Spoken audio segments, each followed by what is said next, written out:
Welcome back to radforlife.com, the home of the RAD SEL lessons. This is lesson 2. R is for recognize. Now before we jump in, let's do a quick review of lesson 1. Last time we introduced RAD and what it's all about. We learned that RAD is a social emotional learning, or SEL program, for everyone. It's not therapy or counseling, but a way to build lifelong skills that help you understand yourself and focus on what really matters to you. We also introduced the acronym RAD, which stands for Recognize, Accept, and Do. 3 skills that work together to help you live a meaningful and empowered life. Today, we're focusing on that first letter in RAD, R, which is for recognize. Now in RAD, we're going to talk a lot about 3 separate but connected things: thoughts, feelings, and behaviors. Recognizing these 3 accurately is a skill, and like any skill, the more you practice, the better you get at it. Let's start with something fun. A social media account went viral for renaming everyday objects in unusual ways. A glass of milk, renamed cereal sauce. A zebra, try prison pony. A penguin, how about panda fish? Now if I told you I saw a prison pony on safari or poured cereal sauce on my breakfast, you'd probably be confused.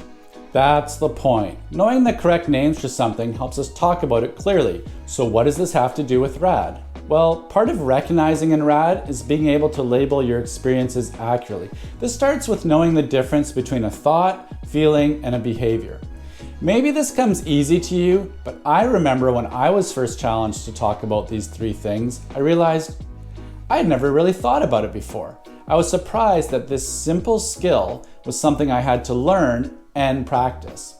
So that's what this lesson is about: learning what thoughts, feelings, and behaviors are, and practicing identifying them. Here's a quick breakdown of the definitions we will use in RAD. Thoughts. These are ideas or opinions in your mind. Thoughts like, "This video is boring," are your mind's opinions. Your mind is a busy place and it has lots and lots of thoughts all day long. In contrast, feelings are emotional states or reactions in your body. Your sleepy eyes, slow deep breathing, and sudden interest in the ceiling above you, those are the feelings of boredom. Feelings are similar to thoughts, but different, as they're emotional states and reactions in your body. Now, your behaviors, those are easier to define. They're the actions you do in the world, like doodling on the page as you watch this video.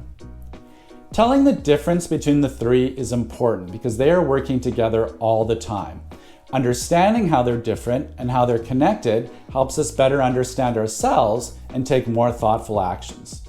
Let's look at another example. Imagine you're walking on a long, wobbly suspension bridge. You might have a thought like, "What if this breaks?" A feeling like fear, which shows up as a fast beating heart or sweaty hands. And you may do a behavior like gripping the handrails tightly or running back to the other side.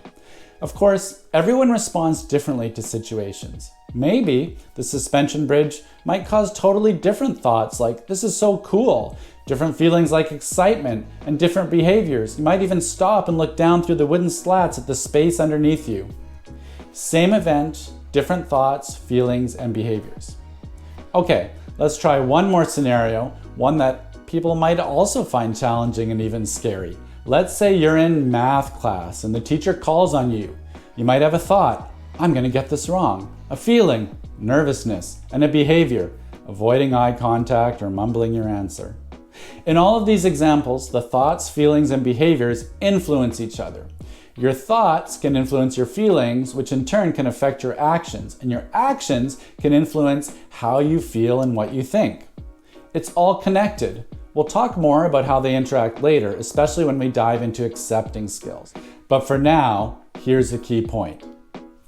What we call in this program living a RAD life means being able to correctly identify your thoughts, feelings, and behaviors so you can respond to challenges in a way that fits with who you want to be and what matters most to you.